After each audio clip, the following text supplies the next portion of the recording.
Fala galera, tudo bem com vocês? Hoje é um dia muito especial pra gente, que a gente começa aqui uma nova iniciativa no Track and Field, que agora também vai ser podcast e videocast. Então, pra gente, uma data aí extremamente importante. Eu sou o William Santos, um dos hosts desse podcast. Estou aqui ao meu lado, o Gustavo Salvati, além de amigo também, sócio, host desse podcast aqui. Fala pessoal, é com grande honra que a gente está começando esse projeto aqui diretamente de Piracicaba, né, onde a gente passou uma boa etapa da nossa vida, a nossa empresa também é sediada aqui. E, como vocês sabem, né, o intuito da Track and Feed é estar abordando aí o item de maior custo na produção da pecuária de leite e corte, né, que é a nutrição, e de uma maneira holística, né, desde a parte aí do cultivo, né, a parte agronômica, passando pela confecção da silagem, até a nutrição de precisão para atingir esse resultado e minimizar as perdas que a gente tem sobre todo esse processo. E um dos intuitos que a gente tem aqui com esse podcast é trazer pessoas referências da área, né, que participaram da nossa formação, ou colegas, ou gerentes de fazenda, pessoas que trabalham em fazendas, pessoal também da área acadêmica, para trazer uma informação de uma maneira aplicável aí para vocês no campo. E não só isso, né? Para também compartilhar um pouco da trajetória profissional, que a gente sempre pode aprender através do bate-papo aí, da maneira sutil, e para quem também está sempre dirigindo e viajando, poder ter um material para estar ouvindo e aprendendo junto aqui com a gente. Então vai ser uma honra, né, dividir esse projeto aqui com o William, com os convidados que nós vamos receber. E hoje a gente tem um convidado especial, né, William? Com certeza. Hoje nós temos aqui uma pessoa que com certeza vocês vão ficar assim, muito fã do que ele tem para contribuir tanto de profissional quanto de pessoal, que tem uma grande impacto na nossa formação, tanto técnica quanto pessoal, né, de tornar um cidadão aí, de gerar um bom profissional e uma boa pessoa também. Então, assim, a gente tem um prazer de convidar aqui, né, palmeirense, professor da Exalc USP e tem aí um grande impacto na nossa carreira, Luiz Gustavo Nusso. Muito bem-vindo ao Track and Field Podcast. Muito obrigado. Para mim é uma baita satisfação estar aqui com dois queridos amigos, com quem eu tive a chance, a oportunidade, para não dizer o privilégio, de conviver durante alguns anos, né? Vocês fizeram com a gente aí uma bela estada, uma bela carreira, deixaram o seu legado, e para mim um motivo de grande alegria estar sendo convidado por vocês para dar início nesse projeto. Eu me sinto muito feliz, né, de ter sido apontado por vocês como alguém que daria os primeiros passos junto com vocês nessa iniciativa, e eu espero que durante essa nossa conversa a gente possa relembrar de muitas passagens agradáveis e, sobretudo, desde já desejar a vocês muito sucesso nessa nova jornada. Obrigado, professor, e para a gente é uma honra você ter aceito aí o convite aí para esse primeiro episódio. E como vocês já sabem, né, pessoal, a intuito aqui a gente vai falar um pouco aí da carreira do professor, especificamente silagem, né, William? Que ele é uma das referências aí em silagem. Eu acho que boa parte de quem trabalha com silagem no Brasil tem uma influência, ou passou por aqui, né, ou foi aluno do senhor, ou presenciou alguma palestra.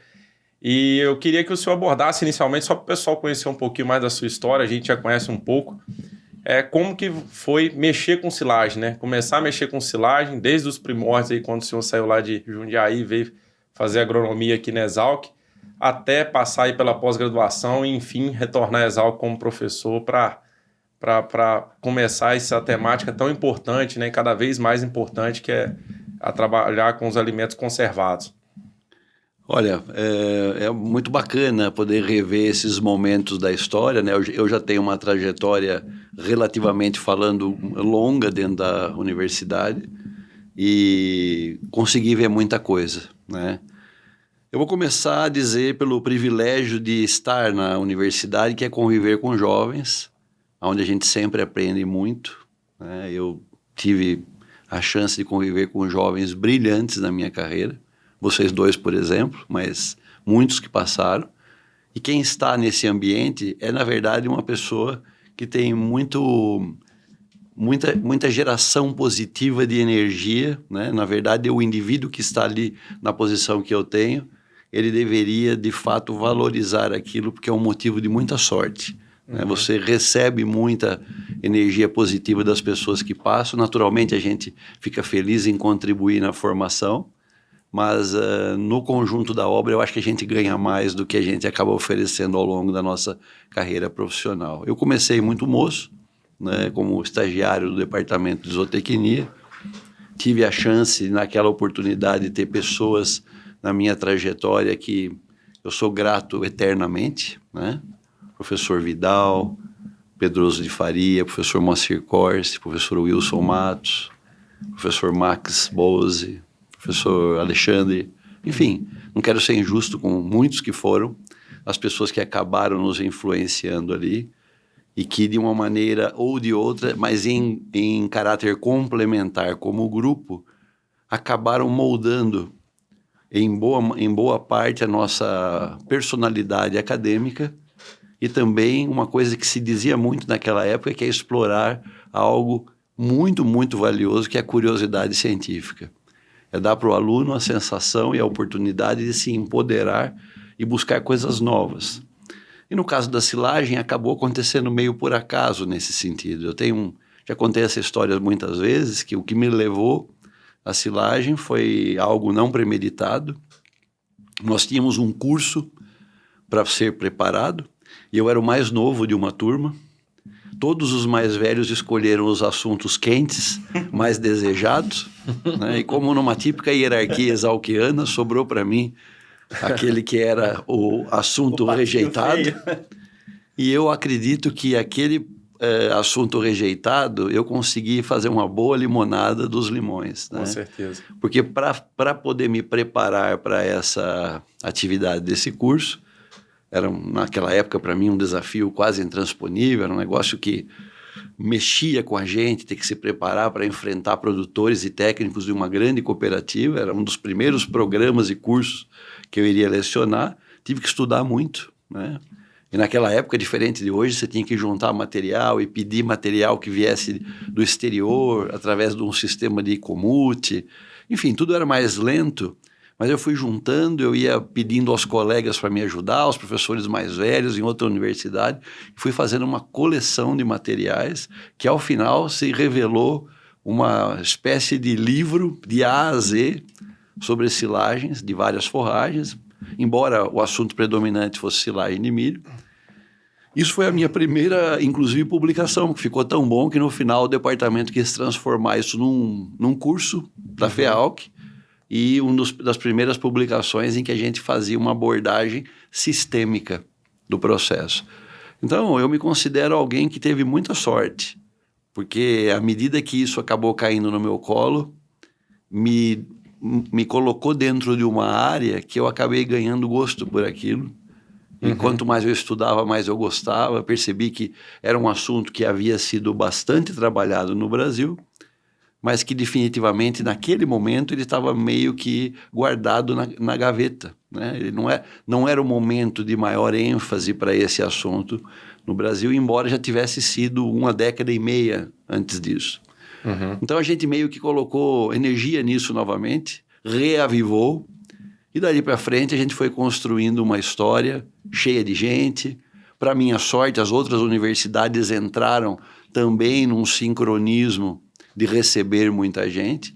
E eu acho que os técnicos da minha geração, em última análise, tiveram muita sorte, porque nós convivemos com uma geração de produção de técnicos muito competentes num número muito grande, né? Que fez do Brasil uma espécie de celeiro de competência na área de conservação, né? Coisa que a gente praticamente não encontra isso hoje com muita frequência no mundo. Eu acho que, em número, apenas Brasil e China formam pessoas em quantidade e com algum nível de treinamento parecido hoje, né? Então, enfim, em poucas palavras, essa foi a ideia. Eu caí meio de paraquedas dentro do assunto, mas eu acho que acabei gostando, pegando gosto pelo tema e segui dentro dessa jornada, né? E tudo que eu fiz e aprendi definitivamente dependeu muito da energia dos jovens que passaram por aí, a quem eu sou infinitamente grato. E já tem um baita ensinamento aí, né, professor? Que às vezes a gente se depara aí com situações que acha assim, isso não é uma oportunidade legal.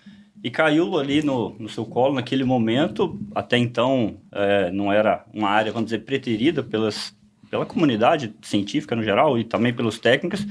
E, obviamente, com o trabalho, dedicação, foi transformando isso aí. E hoje, silagem de milho nas propriedades, não só de milho, mas diversas forragens, é difícil da gente cogitar um sistema produtivo sem estar trabalhando com silagem. E, obviamente, tem uma contribuição imensa do senhor aí. Isso tocou também em China, acho que vai ser outro assunto que nós vamos explorar bastante.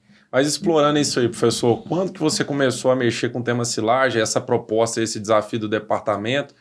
Foi já no retorno do seu doutorado ou já no final da graduação? Só para contextualizar a época aí, que foi isso, em que ano, né? Não sei.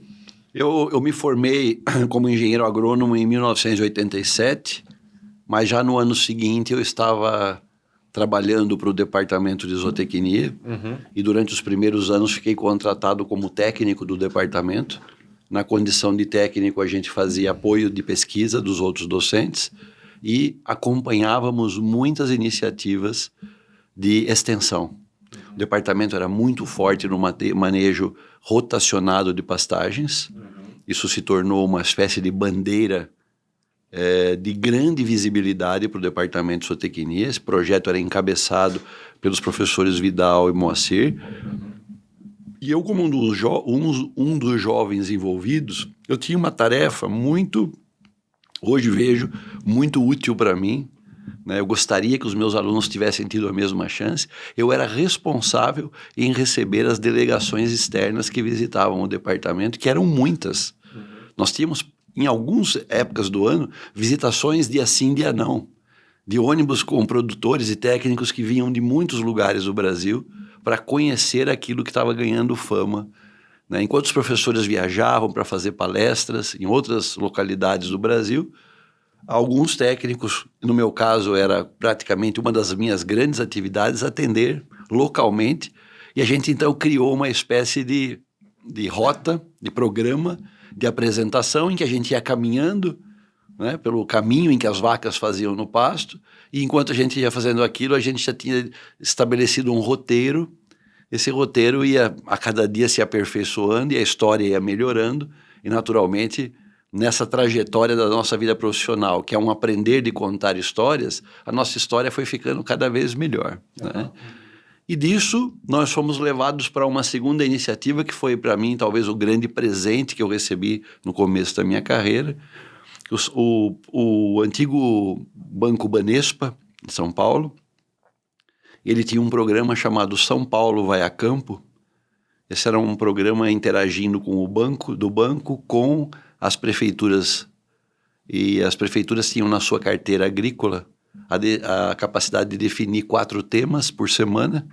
E quando o tema pecuária era escolhido, eu, o professor Sila, mais alguns colegas do departamento, nós éramos as pessoas elegíveis para, então, dentro de São Paulo, ir até essas propriedades e atender o programa, né? Eu fui a 167 municípios em São Paulo durante 5 anos. Conheci São Paulo de norte a sul, às vezes reincidindo em municípios novos, mas muitas vezes em áreas novas. Conhecemos muito bem a base física de São Paulo. E a proposta ela era muito desafiadora, embora isso não fosse muito claro. Nós tínhamos que dar aula à noite numa comunidade rural do município, geralmente o salão paroquial, se não na igreja, né? Dei muita aula dentro de igreja. E no dia seguinte tínhamos um dia de campo, onde as pessoas eram convidadas a acompanhar, que normalmente era alguém que gentilmente fornecia a sua fazenda para funcionar como campo de demonstração, mas que não tinha sido preparado para uma demonstração inovadora. Então nós tínhamos que chegar ali e criar uma linha de trabalho muito desafiadora, que é, em parte, ser generoso com o host, né? A fazenda que estava hospedando, que afinal de contas aquilo era um ato de generosidade. E ao mesmo tempo não deixar de perder a chance de mostrar para as pessoas coisas que poderiam ser melhoradas. Aquilo foi uma maravilhosa escola de aprendizado didático, né? Porque você tinha que criar elementos a partir do nada, né? Num lugar onde nunca tinha estado anteriormente. e eleger ali lugares ou sítios de apresentação que tivessem a chance de poder demonstrar ali o seu conhecimento. Então era uma união de conhecimento teórico com uma capacidade de articulação improvisada num ambiente prático ultra desafiador.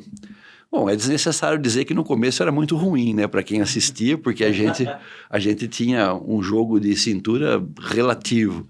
Mas ao longo dos anos e o passar do tempo, aquilo se transformou numa espécie de teatro de treinamento, né, muito útil para o meu desenvolvimento pessoal. E os meus colegas, que são professores no departamento, eles também melhoraram muito a sua habilidade didática decorrente desse período. Então foi um período muito, muito próspero para que nós, como grupo, melhorássemos, né, com base nessa iniciativa, que no fundo era algo que nos tirava da zona do conforto, né? Nós éramos colocados ali no chão de fábrica para tentar dar para as pessoas que estiveram ali algo que fosse recompensador. Então não poderia ser uma conversa aleatória que não tivesse um desfecho de alguma maneira estimulador, mas ao mesmo tempo tinha que ser de forma elegante, né, para que a gente não tivesse nada que pudesse expor o produtor a uma situação constrangedora. E acho que foi assim que a gente foi encontrando um caminho bem aminerado, vamos chamar assim, né, de tentar transformar aquela situação numa situação produtiva. E eu sou muito grato por essa oportunidade. Certamente eu não seria o profissional que sou se eu não tivesse tido essa oportunidade. Interessante. Eu lembro um caso que você contou uma vez pra gente, que um dia faltou luz e que você teve que dar a palestra sem nenhum auxílio, né? Sim. Imagina a dificuldade que é nessa época. Eu não sei se... Hoje a gente tem recurso de data show, você leva, conecta aquilo ali e consegue desenvolver muito recurso audiovisual, que imagino que nessa época aí não tinha, né? Então o talento tinha que vir de dentro mesmo ali para poder engajar o pessoal a te ouvir ali, né? Então acho que... Eu nem saberia dizer, William Gustavo, quantas vezes faltou energia, porque vocês imaginam que um bairro rural é o lugar onde a energia tem a sua maior vulnerabilidade. Então muitas vezes você chegava com tudo preparado, o recurso típico era um retroprojetor, a gente usava aquele saquinho de plástico, né? Era um caminhão baú que viajava, ele carregava cadeiras, né? Uma lousa grande, e um lugar onde se projetava essa projeção. E, às vezes, nada funcionava, né? Nós tínhamos um set de slides, um projetor de slides, e aí, muitas vezes, não foi mais de uma vez, né, que acabou a luz, e eu falava para as pessoas, bem, apenas confiem em mim e me sigam. Era uma espécie de homilia, né, que a gente ia falando ali, e as pessoas iam ouvindo, e olha, no final muitos ainda estavam atentos, né, à nossa conversa. Então, a gente explorava um imaginário ali, fazia o pessoal dar muita risada. E como a gente era muito moço, a gente convivia também com uma coisa muito bacana, que é a gentileza do pessoal da área rural. Sim. Que são pessoas muito francas, etc., mas ao mesmo tempo muito acolhedoras. Então era algo que a gente apresentava e no final se transformava em algo engraçado, divertido, e aí se aprendia muito no meio do divertimento também. Então o ambiente era tão bom que a gente se estimulava a fazer isso. Na semana seguinte eu tinha todo o interesse de fazer isso novamente, porque o feedback sempre era positivo. E aí eu posso dizer para vocês que isso melhorou as nossas aulas em sala de aula, isso melhorou a minha chance de poder ser recomendado para outros lugares. E a partir deste programa eu acabei recebendo convites para visitar muitos outros lugares no Brasil. Então, assim, de novo, sou muito grato a isso. Professor, nessa fase, o senhor já era professor na Exalc, ou já tinha ido para os Estados Unidos, ou não? Só para a gente entender. Não, eu estava no mestrado, eu comecei o meu programa de mestrado em 88, né? E simultaneamente a trabalhar no departamento como técnico. Fiquei nessa função de técnico por 6 anos. Aí, então, fui para os Estados Unidos fazer doutorado. Quando voltei dos Estados Unidos, depois de 3 anos, fui contratado como professor.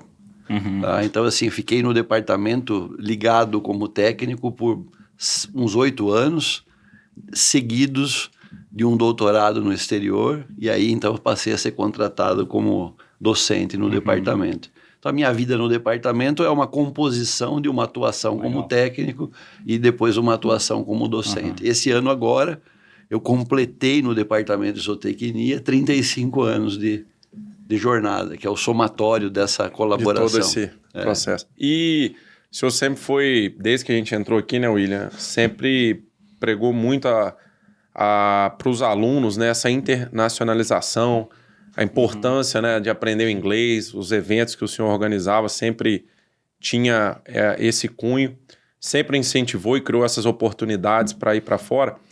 E como eu queria perguntar quais lições, né, que você tirou, né, quando você foi lá para os Estados Unidos, o que foi importante de aprendizado, não só técnico, mas também na parte aí de people skills, de habilidades que você adquiriu, que você sempre incentivou a gente a ir, né? Então, eu creio que isso aí é baseado numa experiência positiva que você teve lá. Eu acho que seria legal para o público aí, o senhor compartilhar um pouco disso aí. Obrigado pela pergunta, Gustavo. Eu acho que o treinamento internacional, ele traz um conjunto imenso de vantagens para quem está envolvido com isso. As pessoas, normalmente, minimizam o tamanho do benefício, dando a ideia de que o grande benefício é ter acesso a uma informação diferenciada no treinamento técnico que você vai ter, o que naturalmente é verdade, tá? Mas o Brasil melhorou muito na capacidade de oferecer aos alunos conteúdos muito bons comparativamente com o resto do mundo. Então, a minha geração já fazia parte de uma geração que vinha sendo muito bem educada tecnicamente no Brasil. Sim, eu vi no exterior coisas novas, mas eu tenho que ser justo. Eu não vi no exterior um conjunto imenso de coisas novas, tão diferente daquilo que se via aqui, a ponto de dizer, no Brasil nós estamos definitivamente muito atrasados. Isso não é verdade, né? Inclusive, dando mérito para o programa de pós-graduação do qual eu participava, que já tinha muitos professores que tinham ido para o exterior, que eram os nossos professores. A geração anterior toda foi para o exterior. Então, eu acho que estou diante de uma realidade que era muito própria do Departamento de Zootecnia da Exalc, que muito cedo entendeu que ir para o exterior era uma necessidade para qualificar melhor o departamento. E a minha ida para o exterior também já era resultado de uma espécie de condicionamento para que todos que ali estivessem seguindo um plano que foi iniciado, curiosamente, nos anos 50, pelo professor Aristeu Mendes Peixoto, que foi nosso colega de departamento e mais tarde diretor da Exalc. Tá? Então ele foi para a Universidade de Wisconsin por desejo próprio, sem que ainda houvessem os convênios. E quando voltou, foi um dos entusiastas para que então tivéssemos a nossa pós-graduação iniciada vinculada à Universidade de Ohio nos anos 60. Aí foi uma grande leva já, que foi o grupo que me antecedeu. Então eu já seria, bem dizer, uma terceira geração, para vocês apenas entenderem que a qualificação do departamento era uma motivação antiga. Né? E alguém já tinha pensado nisso de maneira muito prudente, de que treinar as pessoas no exterior transformaria o ambiente do departamento. E transformar o ambiente me leva ao segundo ponto, que na minha opinião é o mais importante. A vida no exterior, ela qualifica o indivíduo muito mais nas habilidades humanísticas do que do ponto de vista de treinamento técnico. É natural que se você está numa boa equipe no exterior, você inevitavelmente vai ficar muito bem do ponto de vista técnico. Mas é tudo que você vê lá, é enxergar a maneira das pessoas enxergarem a vida, é ouvir pessoas fazendo comentários sobre episódios cotidianos, é assistir como a sociedade reage a determinados episódios. É isso que traz para o indivíduo a qualificação como ser humano, que, na minha opinião, traz o enriquecimento da experiência no exterior. A experiência no exterior, ela é muito mais valorosa por este lado, na minha opinião, do que o diferencial técnico de treinamento. Né? Os dois são naturalmente úteis. A gente vai para lá motivado pelo primeiro deles, mas acaba entendendo que o melhor de tudo é o contexto em que você vive, né? E, sobretudo, as apreensões pelas quais você passa, as dificuldades que você supera, né? Idioma, naturalmente, é um deles, mas não somente o idioma, todas as questões e os valores sociais que acabam transformando o seu cotidiano, no início, num ambiente muito desafiador, né? E aí a pessoa se supera, a pessoa vê que tem ferramentas para poder conviver com aquilo e sair daquilo melhor do que chegou. Então, eu acho que a experiência internacional, vocês me conhecem, sabe? Eu sou um grande entusiasta disso. Eu acho que o Brasil jamais pode recuar com isso, embora esteja recuando, né? Por melhor que seja o nosso treinamento interno hoje no Brasil, e que definitivamente tem muita qualidade, a gente não pode parar de investir nisso, porque o que a gente quer é que essas pessoas retornem com a qualidade de compreensão de vida, né? Que supera em muito a vinda de um pacote tecnológico aperfeiçoado. Com certeza. Nós dois participamos aí de programas internacionais. Eu fui para a Universidade de Wisconsin, isso aí foi em 2014, eu tinha acabado o meu mestrado em Lavras. E tudo isso que você falou é muito interessante. Primeiro, porque molda um pouco a habilidade da gente ter um pouco de coragem. Sim. E aí isso é importante na vida para você pegar outros desafios, né? Morar num outro país, a questão da língua, até você, por mais que você tenha algum treinamento aqui a priori no Brasil, vai ser sempre uma adaptação, né? Pela velocidade de fala, sotaque, dependendo da região que você vai. Mas amplia a visão de mundo, né? E amplia a consciência, né? Ela não vai voltar a ser do tamanho que ela era antes. Eu acho que esse é o grande legado, né? Você se adaptou, teve que adaptar a um clima diferente, a cultura diferente, a um sistema de trabalho diferente. Então, quando você volta de lá, principalmente para mim, né? Eu acho que ele também pode compartilhar um pouco da experiência dele. Você consolida network, faz mais network, aprende essa adaptabilidade, conhece outros locais que ainda você não conhecia.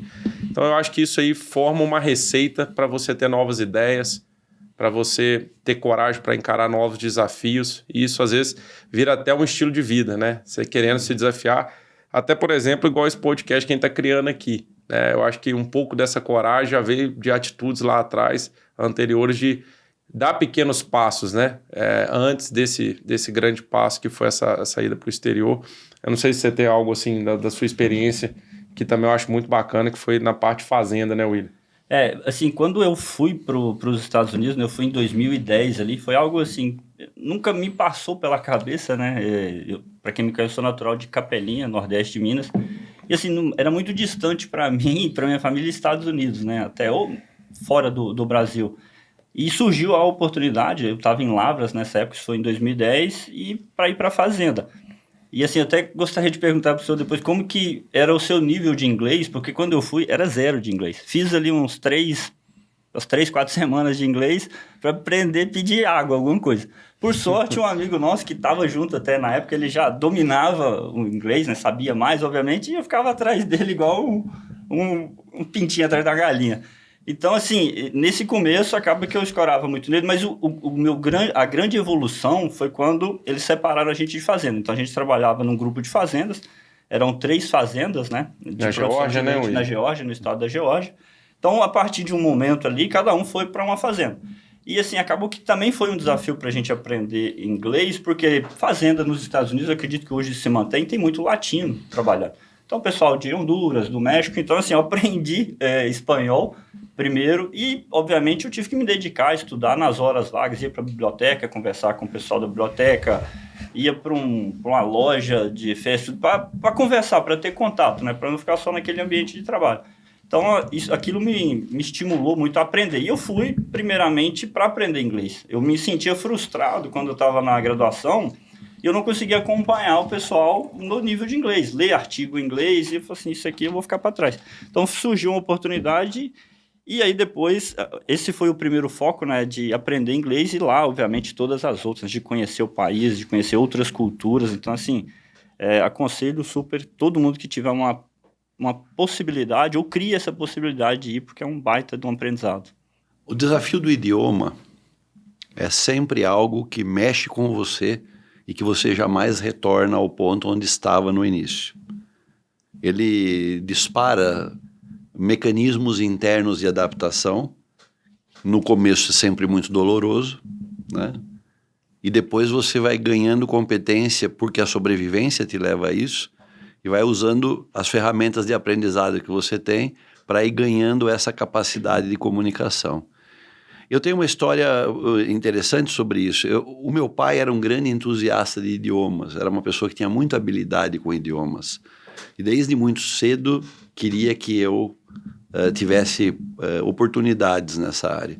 Então eu estudava muito inglês, mas na época em que eu era aluno, o Brasil tinha uma educação que levava a um ótimo treinamento de leitura e de redação, mas um treinamento pouco eficiente do ponto de vista funcional em termos de falar o idioma, né? Não, inclusive é um dos problemas que faz com que o Brasil tenha inglês como segunda língua, mas a maior parte dos alunos do inglês que é oferecido não é funcional. O indivíduo cai dentro do território americano e não consegue se comunicar, porque é uma diferença grande de aprender inglês num país desenvolvido na Europa, onde o indivíduo aprende a fazer todas as funções básicas de redação, de leitura, mas também de comunicação. Então, no meu caso, não foi diferente. Tive que fazer os tais exames, que são importantes para que você seja aceito pela universidade, mas quando eu cheguei lá, a sensação que eu tinha de grande frustração, porque embora eu tivesse estudado inglês a vida toda, eu tinha muita dificuldade de me comunicar, né? Porque não fui treinado para isso. Então, evidentemente que os primeiros tempos foram muito difíceis, né? E aí é onde você tem que usar os elementos que você tem da tua formação original, de ser persistente, ser alguém que realmente não sucumbe diante do desafio, ao contrário, você busca superação disso e em algum tempo você começa a perceber que o sistema está te trazendo o benefício de aprender a se comunicar. Com algumas pessoas isso é um pouco mais rápido, um pouco mais lento, mas no final do dia, não conheço ninguém que não tenha aprendido, tá? Desde que tenha se dedicado bastante a superar uma limitação interna. Então, é uma questão absolutamente de insistência. Eu não tenho nenhuma dúvida que idioma é uma questão de insistência. E, naturalmente, tem a vantagem da idade, né? Quando você tende a aprender isso mais cedo, todas as suas funções cognitivas são favorecidas, né? Recentemente, eu me coloquei à disposição para aprender um novo idioma e, naturalmente, tive todo o desconforto novamente. Agora, com a vantagem que eu já sabia o desconforto que estava enfrentando, porque eu já tinha passado por aquilo, mas com o desconforto de ser muito mais velho, né? Onde o aprendizado, naturalmente, é mais lento, né? Então, eu passei por uma situação curiosa, onde uma professora me dizia assim: professor, neste idioma, que nesse caso era o chinês, você precisa aprender 10 palavras novas por dia. Eu falava assim: olha, eu não tenho dificuldade nenhuma de aprender 10 palavras novas por dia. O problema é que as 10 de hoje tomam o lugar das 10 de ontem. A HD já tá meio cheia. E aí ela achava aquilo muito bacana, curioso, mas é uma realidade, né? A gente tem que aprender, inclusive, a se situar no ambiente. Claro. É evidente que você se vê aprendendo numa linha histórica 30 anos mais jovem, é outro ambiente de aprendizado. Mas nada que a sua insistência não consiga novamente superar. Então, eu acho que, assim, carreira internacional é uma abertura de portas fundamental para alguém que quer alçar uma condição de não ter limites de explorar o mundo. Legal. Tá? Acho que essa seria uma mensagem de incentivo para todos. Eu acompanhei um extensionista americano, tive muita sorte de acompanhar essa pessoa, que já tinha viajado o mundo inteiro. E ele falava algo que sempre me marcou: viajar cura a ignorância. Não a ignorância no sentido de como a gente trata a ignorância, que parece ser uma coisa muito ruim, mas ignorância do que o próprio verbo sugere, de ignorar fatos, né? Quando você não viaja, você ignora que uma outra parte do mundo possa pensar a vida de uma maneira que você aparentemente possa se interessar por aquilo, né? E a mídia, ela no dia a dia nos remete a ambientes de gostar e desgostar de coisas com base na intenção do que a mídia quer desenhar uma imagem de determinados locais do mundo.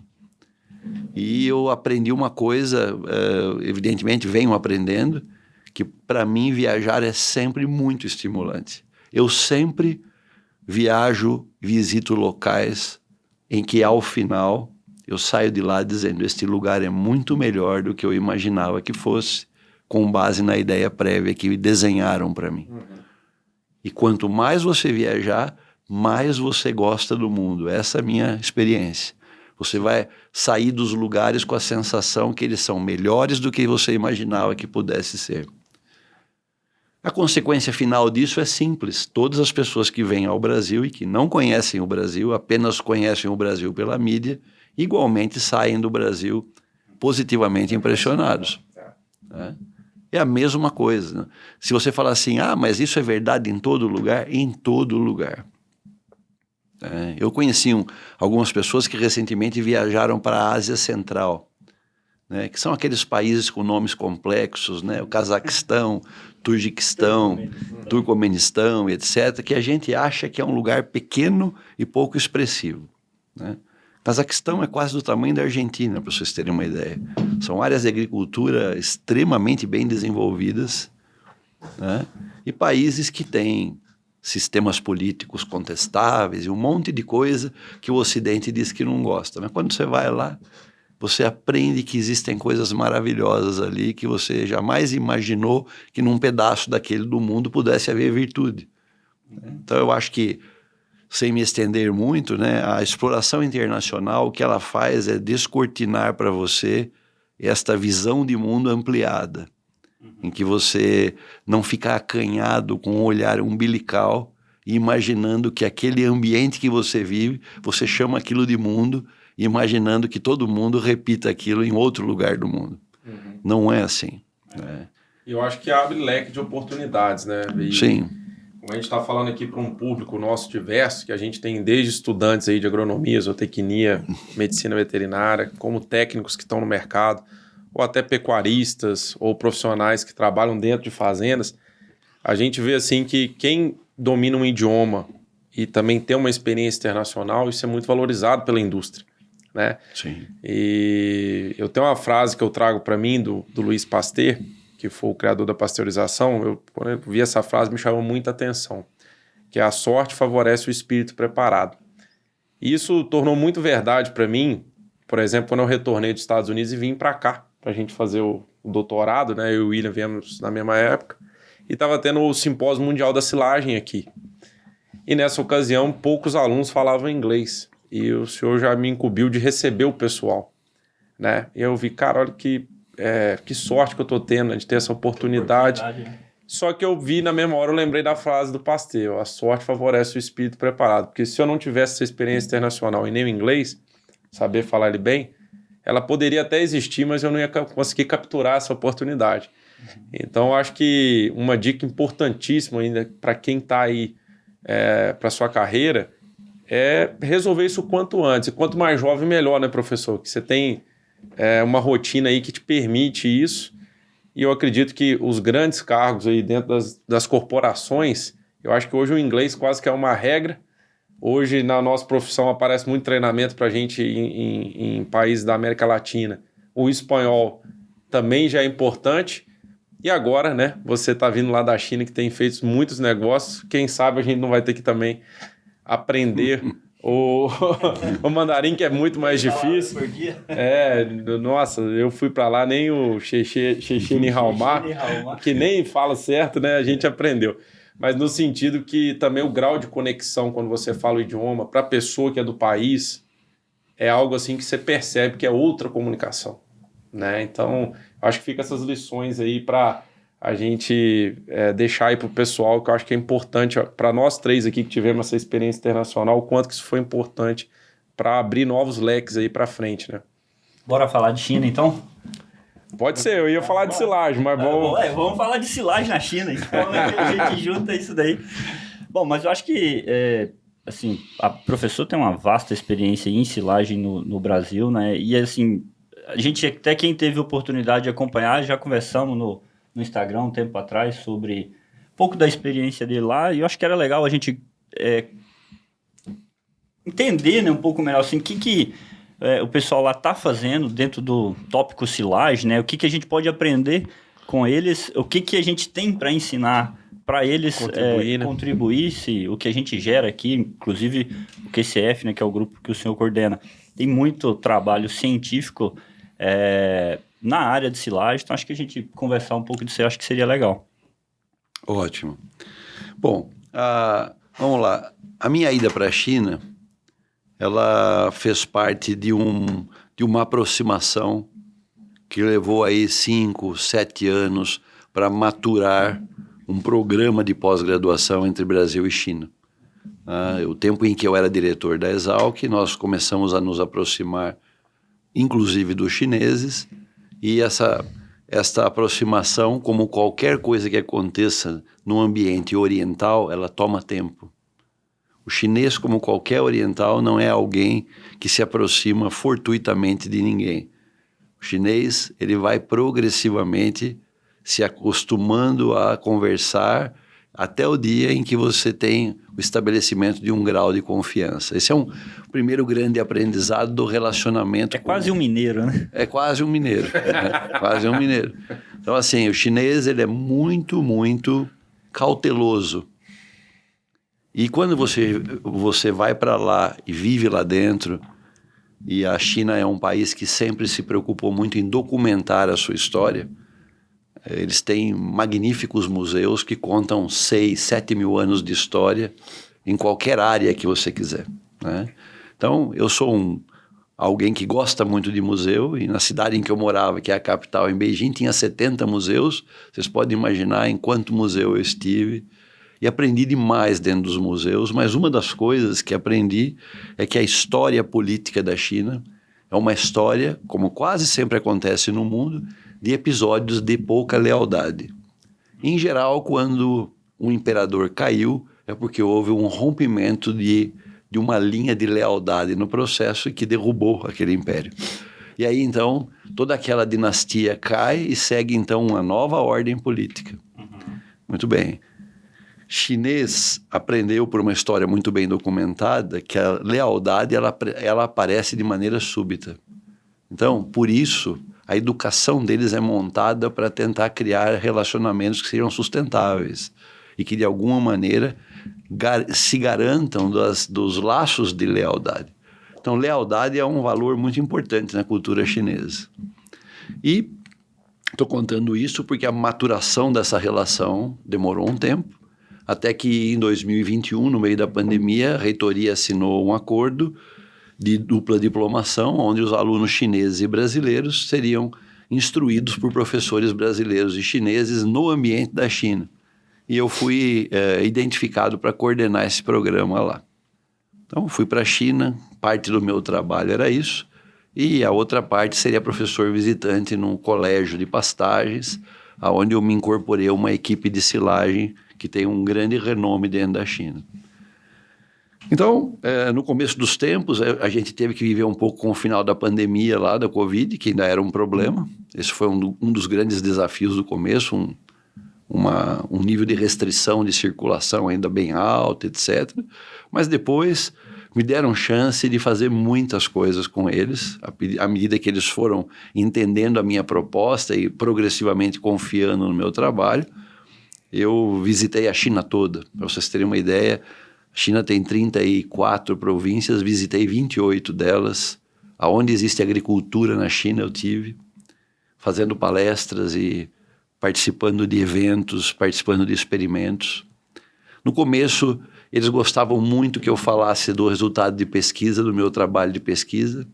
E depois de um tempo, eles queriam que eu adicionasse questões sobre a agricultura brasileira. O que é a agricultura brasileira? Mostrar fotos, números, tendências, propostas, e a partir de um momento eu passei a visitar os lugares com esta bandeira de uma espécie de diplomacia científica acadêmica da agricultura do Brasil, né? E aprendi uma coisa: o chinês gosta muito do Brasil, não tem nada, vamos colocar de outra maneira, não tem nada contra o Brasil, mas conhece pouco, né? Então, não encontrei jamais com um brasileiro fazendo divulgação técnico-científica, encontrei brasileiros em atividade de comércio, né? A China é um grande parceiro comercial do Brasil, mas nós temos uma interação acadêmico-científica ainda muito modesta. E aí comecei naturalmente a tentar entender em que momento nós poderíamos colocar chineses e brasileiros como equipes de colaboração. E a minha surpresa foi muito positiva, porque chinês é treinado desde criança a ser especialista, né? Ultra especializados e assim muito interessados num conhecimento aprofundado. Se você mostrar o interior de uma via metabólica numa célula para um chinês, você chamou ele para conversa. Tá? Ao contrário disso, eles ficam assim muito, muito interessados na nossa capacidade de integrar sistemas, integrar informações, criar conexões, vislumbrar soluções numa escala macro. Né?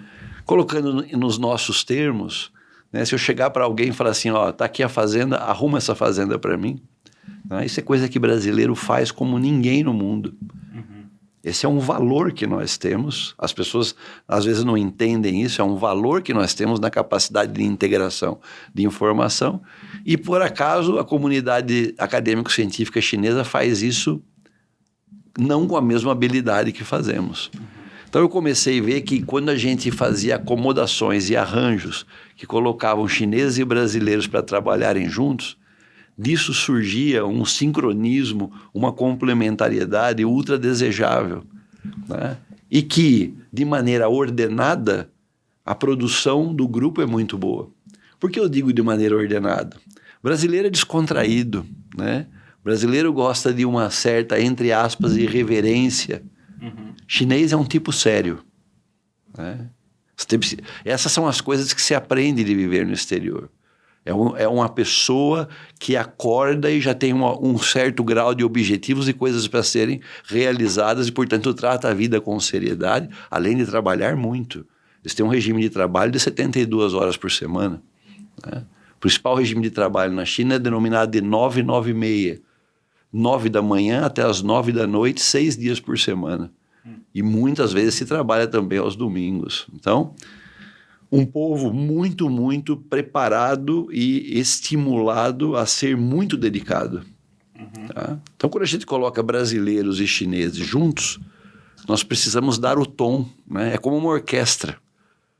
Cabe ao maestro dar o tom para que todo mundo faça uso daquele espaço de maneira ajustada, sincrônica.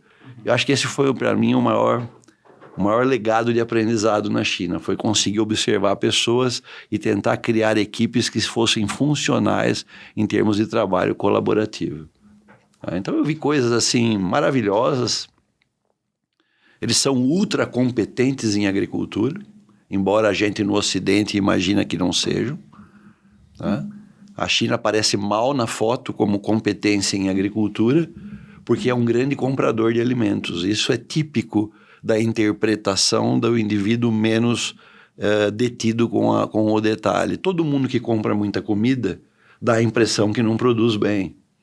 Tá? Mas aqui vem um fato curioso. A China é o maior importador da maior quantidade de alimentos que a gente conhece no mundo. Sempre entre o primeiro e o terceiro lugar como importador. Mas, por mais paradoxal que isso seja, está também entre o primeiro e o terceiro produtor na maior parte dos commodities mundiais. Tá? E assim eu poderia dar para vocês e elencar vocês muitas coisas aonde eles estão muito bem. Eu vou usar como exemplo o gado de corte.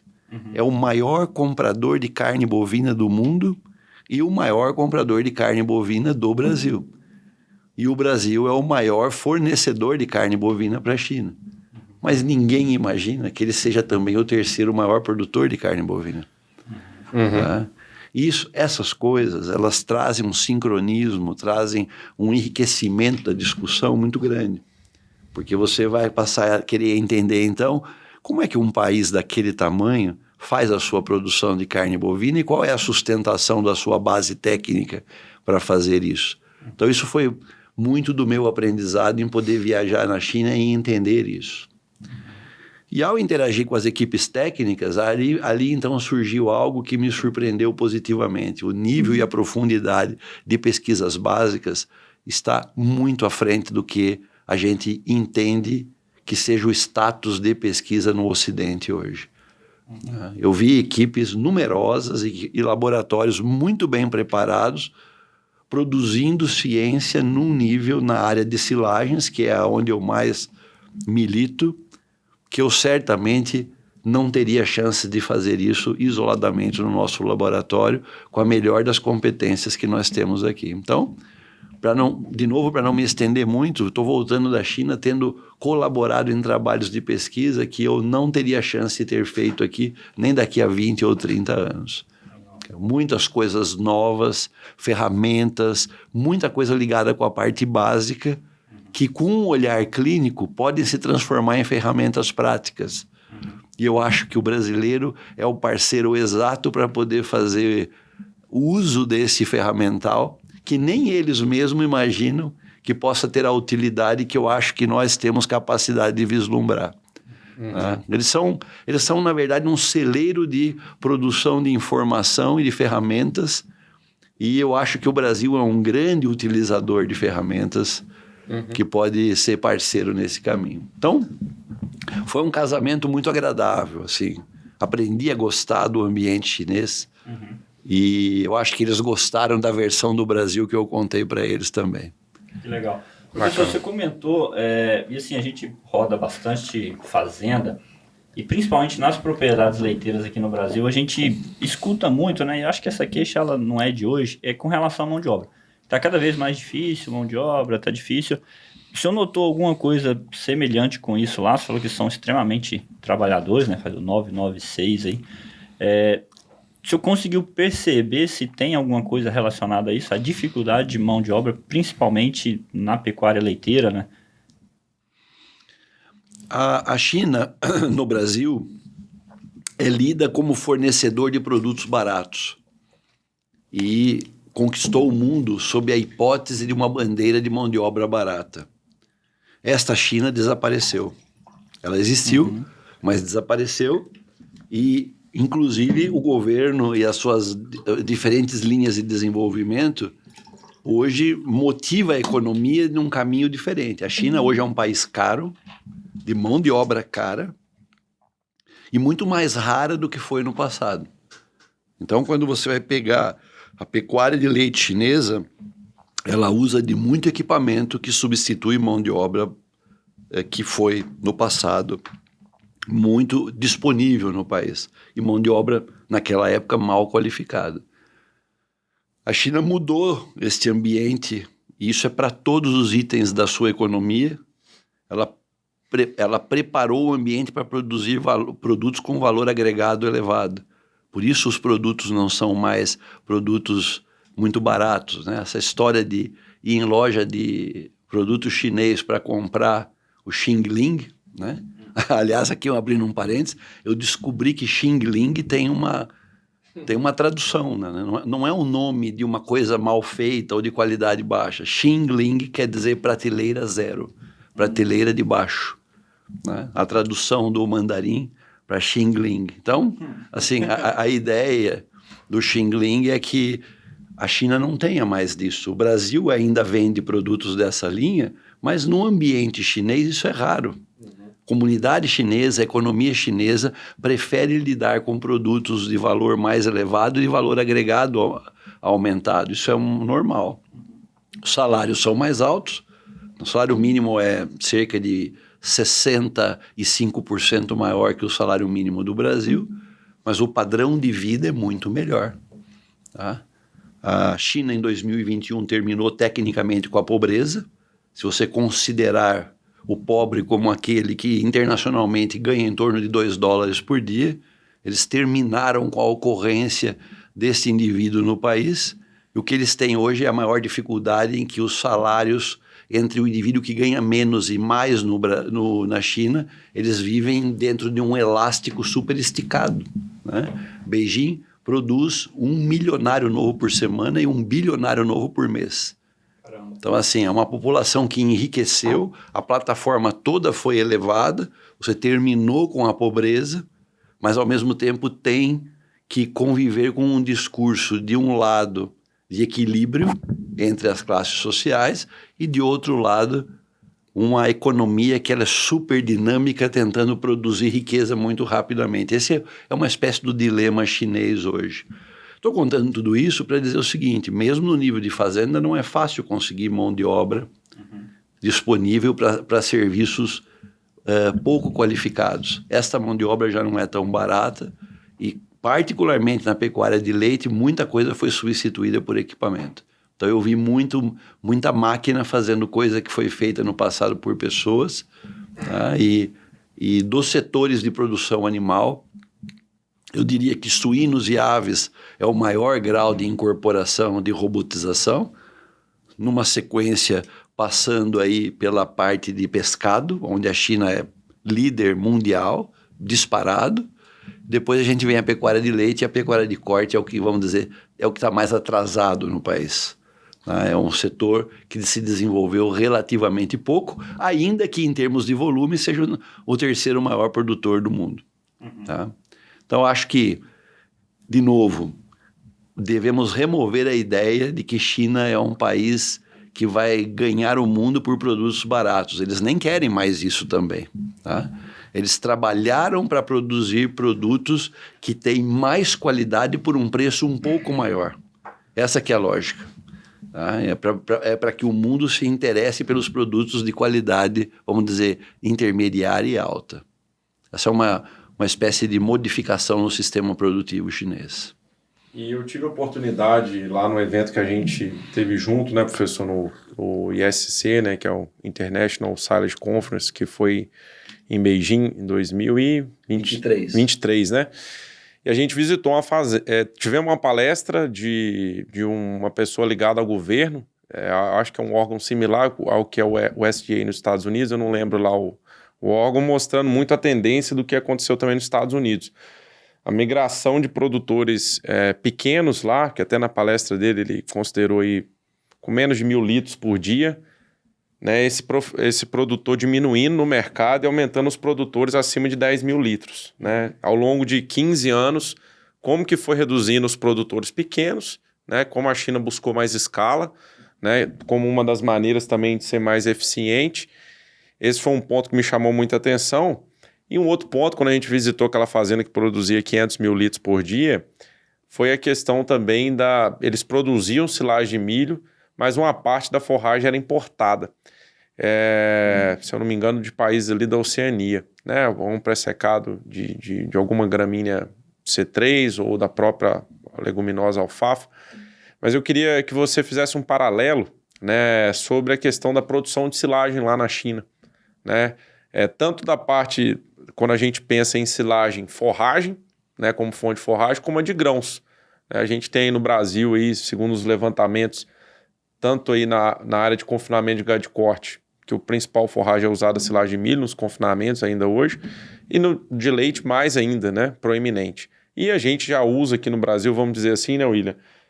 Na parte de grãos, está muito consolidado o uso do milho reidratado ou sorgo reidratado. No gado de corte também, entrando mais forte o snaplage, né, no gado de corte, até acho que foi uma tendência mais no gado de corte do que no gado de leite. E eu queria entender como que é lá esse cenário lá na China, no tocante a esses tipos de silagem que eu falei, ou até outros que você viu lá, que eu acho que era interessante o pessoal saber. É uma ótima pergunta. A China, como um país muito grande e com um ambiente, com biomas muito diversos, acaba tendo qualidade de forragem bastante variável. Eu reconhecidamente vi na China as melhores silagens de milho que eu já vi no mundo e também as piores que eu já vi no mundo. Então, esse é um ambiente curioso porque você ainda encontra extremos quando se fala, vamos pegar, por exemplo, silagem de milho. Né? Uhum. O gado de leite, ele há cerca de 30 anos atrás começou a receber consultoria internacional, principalmente por consultores do leste europeu. Foi o grande episódio de melhoria. E o governo fez um programa para diminuir a pulverização, para garantir uma logística de coleta de leite melhorada. E com isso, as produções de subsistência em propriedades menores, elas foram progressivamente sendo absorvidas por grandes complexos.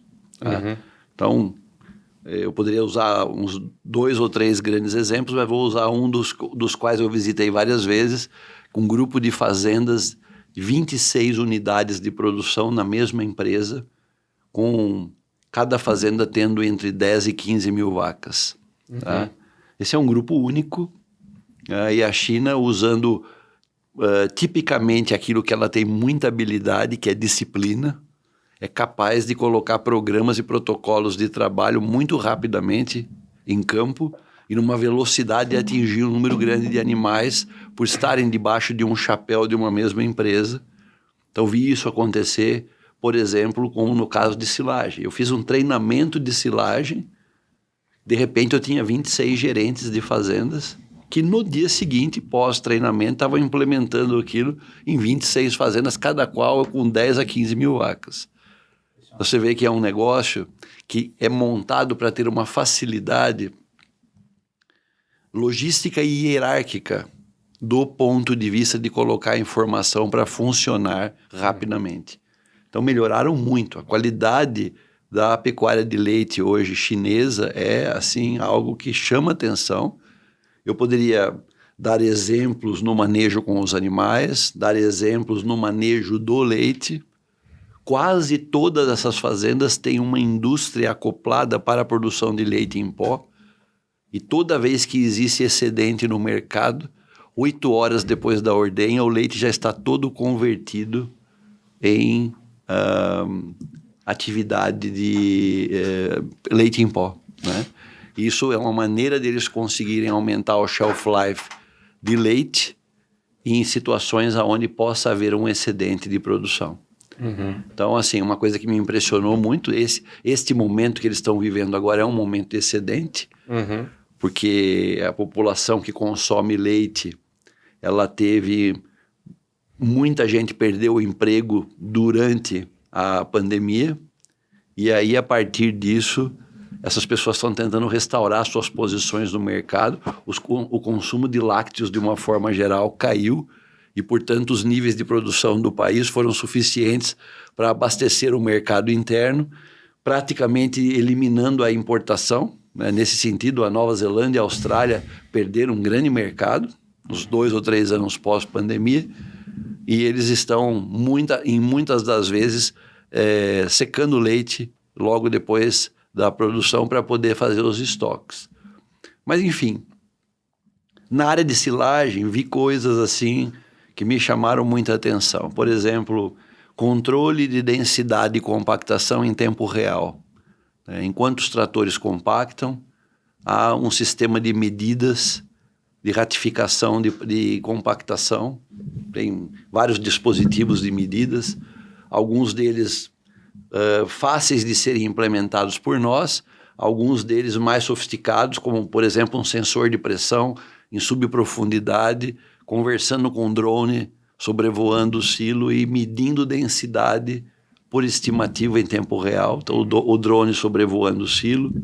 Então, esses seriam, vamos dizer, episódios de sofisticação, mas todos eles pelo princípio do entendimento da importância que a compactação tem no processo. Né? Camada de vedação higiênica com aplicação de ácidos orgânicos em jato dirigido depois de todo o silo compactado antes da chegada da lona, mesmo com aplicação de micro-organismo no processo, usando esta cobertura de superfície, que é uma espécie de toalete externa, sofisticações na manipulação de inoculantes, com todos os tanques de produção de inoculantes com temperatura controlada durante a aplicação,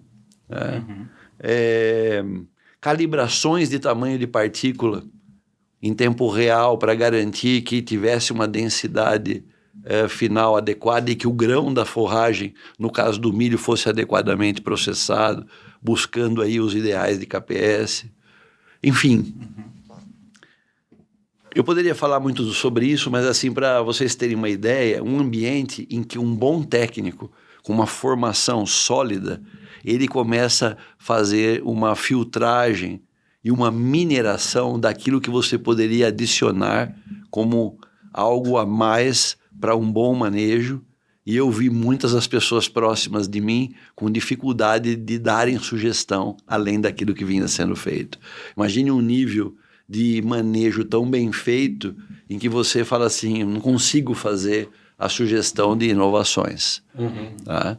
Eu acho que assim, como eu acompanhei o sistema agrícola, que era o plantio, a colheita e o manejo de silo, num grau de escala proporcional de melhora ou de nível técnico, o silo, de longe, é hoje o melhor desses três, seguido pelos episódios de colheita e plantio. Em parte, o problema deles ainda coexiste porque eles não têm áreas próprias. Então, é uma espécie de terceirizado que é contratado para colher a forragem da área que for necessária para poder encher os silos. Então, assim, o orçamento forrageiro é desenhado da vaca para trás. Eu tenho X vacas, eu tenho que fazer tanto de silagem. Você sai buscar esse milho no mercado próximo da fazenda. Então, assim, as fazendas não têm a área suficiente para produzir A fazenda normalmente não tem área agrícola. A fazenda é uma unidade de confinamento de animais. Isso é verdade para o gado de leite, um pouco menos verdade para o gado de corte, dependendo do tamanho da unidade do gado de corte. Se eu vou partindo para um confinamento de 1.000, 2.000 bois, também passa a ser a mesma analogia. Eu tenho os bois confinados, o proprietário tem um animal, mas ele não tem controle da área agrícola.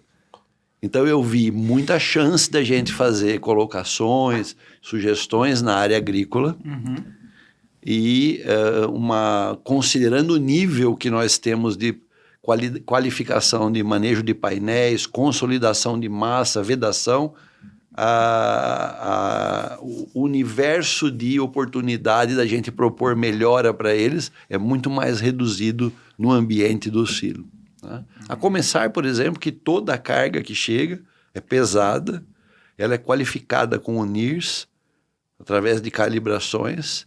Eu tenho, portanto, quantidade e qualidade de todo o produto que chega, e em seguida eu tenho uma série de medidas que vão para o laboratório para ratificar essa posição. Então, e chega a se pagar por qualidade, como eles têm informação, né, do que chega, né, do volume, e um qualitativo disso daí tem... Sim, eles estabelecem propostas de mínimo. A forragem que vai chegar deve ter, por exemplo, 25 pontos de amido, deve ter não mais do que 50 pontos de FDN. E assim eles estabelecem limites de máximo e mínimo, e quando o indivíduo faz entrega, que na chegada aquilo de alguma maneira está acima ou abaixo, ele tem um diferencial de pagamento. Mas eles não têm a capacidade de interferir no processo produtivo do indivíduo que está produzindo. Então, no fundo, eles se comportam como uma plataforma de recebimento e que bonifica ou penaliza apenas com base naqueles limites do que se estabeleceu do contrato, e toda a região se prepara, porque todo mundo ali próximo quer ser fornecedor desse ambiente. Então, eles têm os terceirizados que saem captando essas roças em toda a região. Né? Eu, por exemplo, cheguei lá um dia e falei para o cara lá que estava na colhedora, né? Eu falei para ele assim, você tem que reduzir o tamanho de partícula.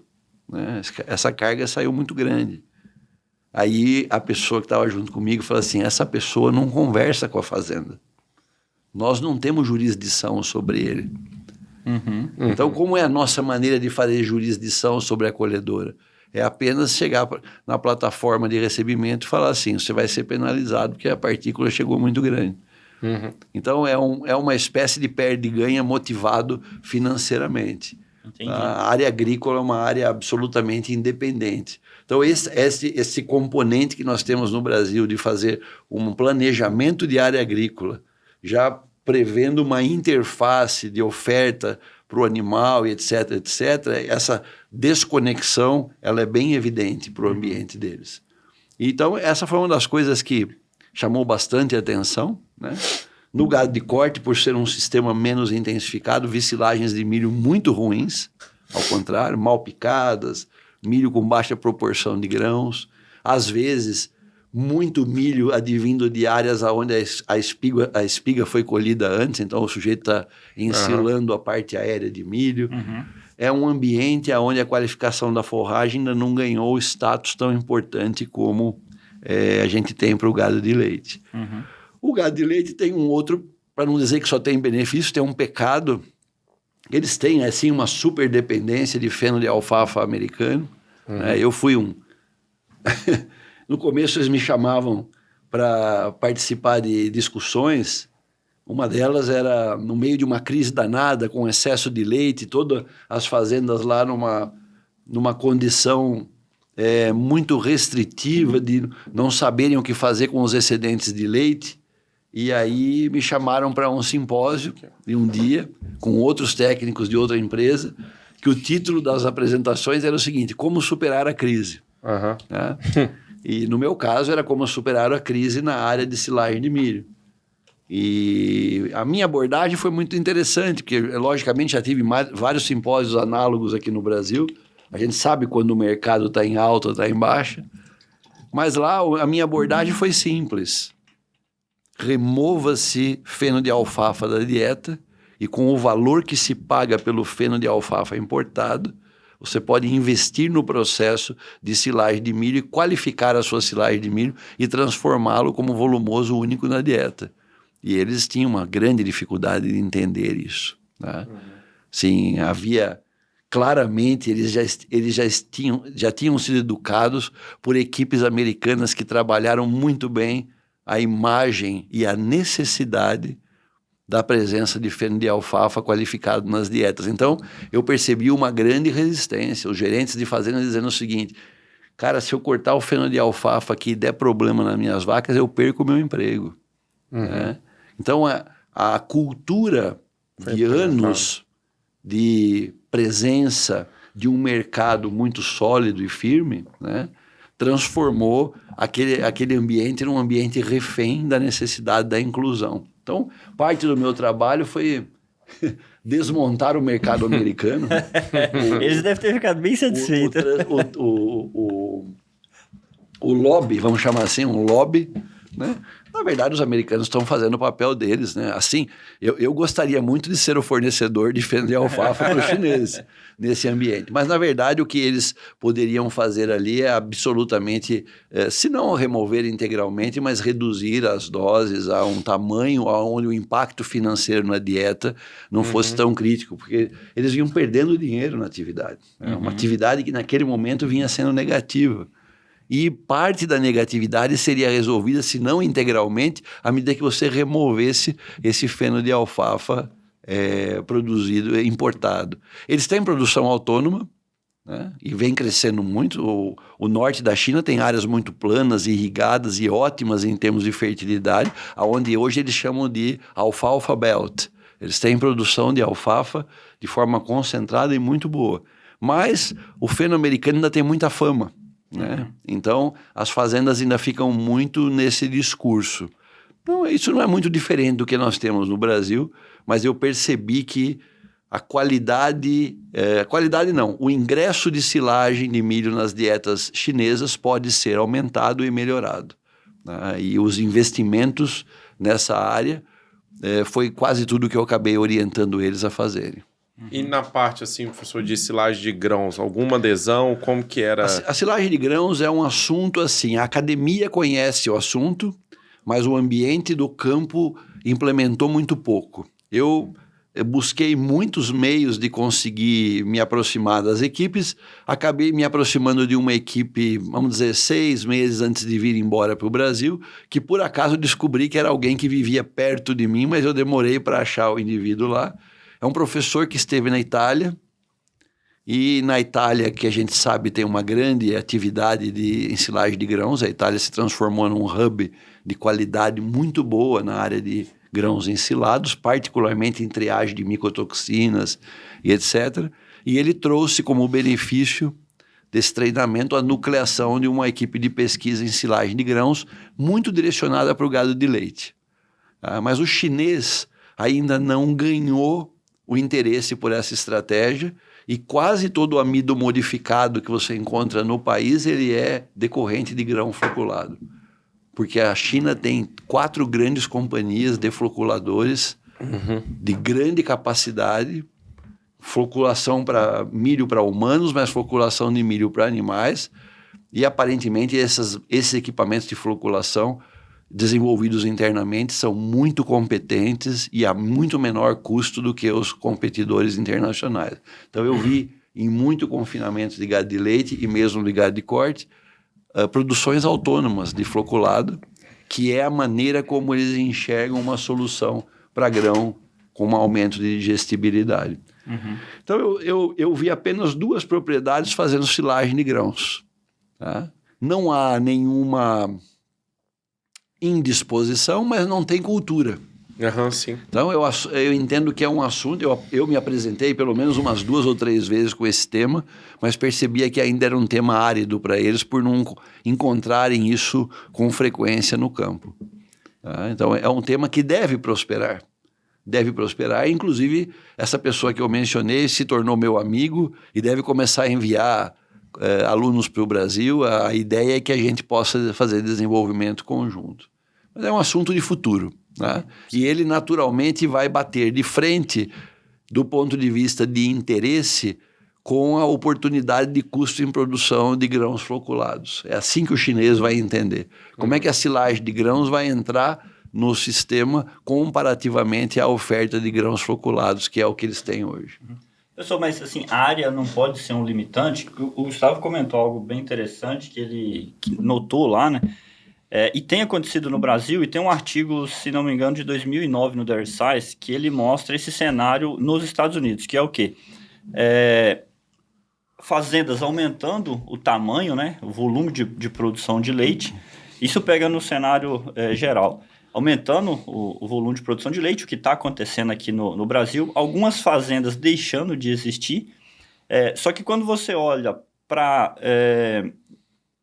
tamanho de área plantada, tá, ele não aumenta muito. Então, assim, aumentou-se a produtividade por hectare, toneladas de silagem por hectare, aumentou a produtividade do animal, vacas saíram de 20 para 30, 35, 40 litros de média, mas assim, não teve aumento em área plantada e deixaram de existir produtores, o número de produtores reduziu, mas o volume de leite ele aumentou até. Tá? Então, assim, é um cenário que a gente nota bastante no campo aqui, né? Bons produtores, eficiente, dobrando a capacidade produtiva, indo para quem tem 50 para 100 vacas, quem tem 100 indo para 200, e quem está limitado por área acaba arrendando, que é o senhor comentou lá que a unidade é de produção de leite, né? Acaba não tendo tanta área. Se essa migração para o mercado de milho, se teria alguma limitação de área por parte deles, eu não tenho área suficiente para produzir tanto a silagem de planta inteira quanto grãos. Se poderia ser algum limitante diante do cenário deles. Na verdade, vocês já mataram a charada aí. Na China, a competição por área é sempre um elemento presente. A gente tem que entender esta ótica deles, senão a gente não entende o raciocínio deles. Tudo é muito, muito competido por área. E lá é uma safra só, né? Uma safra só. Tá? Às vezes você tem uma safra de verão, de uma agricultura de verão, sucedido por uma cultura de inverno. Então você sai milho, entra trigo. É uma possibilidade em algumas áreas onde o inverno não é rigoroso. Grosseiramente, do Rio Amarelo para cima, onde Beijing está colocado, o inverno é muito rigoroso. Mas de Beijing para baixo aceitam uma segunda safra. Tá? Então depende um pouco da localidade. A leitura, William, é a seguinte: sempre compete, e sempre que a produção de alimento para animais compete com alimentos para humano, o chinês tem dificuldade de fazer solução sobre isso. Eu vou dar um exemplo de um assunto que eu fiz essa proposta e eles não se interessaram pela proposta, que é o snap leite. Para eles, não colher o restante da planta tem um grave defeito do plano, tá? A não ser pelo fato de que eles fazem isso no milho grão e toda a parte aérea é colhida para geração de energia no norte da China. Eu vi montanhas de palhada de parte aérea sendo utilizado para aquecimento durante o inverno. Então, assim, alguém pergunta, e cobertura do solo? Essa é coisa que o chinês se preocupa menos do que a gente imagina. Mas eles têm a favor deles um clima temperado, com uma oxidação de matéria orgânica no solo muito baixa. Tá? Mas eles capturam toda a forragem. Então, para eles, a competição por áreas é algo muito sério. Muito do milho floculado que eu mencionei, que embarca nas dietas do gado de leite, e hoje inclusive no gado de corte, é milho importado. E é por isso que a estratégia é pensada assim. O milho produzido autonomamente, ele é usado para produção de silagem, mas o milho produzido pela China, internamente, ele é ultra consumido por humanos. Essa é uma outra coisa que a gente tem dificuldade de pensar no Brasil, que o consumo de milho por humanos no Brasil é mínimo. Sim. Na China, o consumo de milho e produtos de milho por humanos é muito alto. Vários ingredientes dietéticos à base de milho. Então, milho é uma planta que dispara a sensação de competição entre ruminante ou outros animais e o homem. Eu aprendi uma coisa, né? Por que eles faziam floculado e não grão úmido? Aí o sujeito me fez uma leitura que eu falei, eu consigo entender isso. O milho chega no porto. Muita gente, eles estão fazendo DDG agora, faz o DDG no porto, do milho que é trazido de fora. As unidades de produção de DDG não estão no meio da área agrícola de milho, porque o milho que vai fazer DDG é garantidamente o milho que é extra, que é comprado no mercado internacional, é feito no porto ao desembarcar. Então o DDG é transportado das empresas do porto até o destinatário final. E aí vem a pergunta, né? Por que faz assim? É para garantir que a China tem muita preocupação com a geopolítica internacional. Assim, é um país grande, incomoda muito no mundo, busca espaços e sempre se preocupa com os navios que estão circulando a fronteira dela, né? A frota americana andando pelo mar entre as Coreias, Taiwan e etc. Isso cria agitações. Esses países que têm essa lógica têm muita preocupação com a soberania do entra e sai de alimentos. Então, há uma engenharia montada para que tudo que é produzido autonomamente do país, ele seja destinado para as funções vitais.